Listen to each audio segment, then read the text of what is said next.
If the cycle has completed and water is still left in the machine, select Drain and Spin to remove any water remaining in the washer.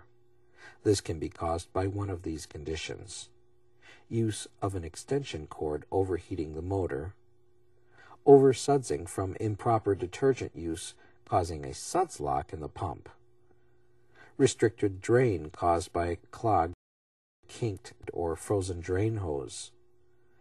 There may be an item or debris in the pump or filter preventing completion of pump out. On many models, there may be an access for cleaning out the pump and/or the filter. Instructions are included in the owner's manual. Be aware, however, if there is water left in the tub, water will be spilling on the floor when the pump and/or filter is accessed. Be sure to follow instructions and take proper precautions. Pressing the Pause Cancel button twice should cancel any cycle that is being operated. However, if there is still water in the machine, the washer will attempt to pump out the water before unlocking the door. This can take up to 5 minutes.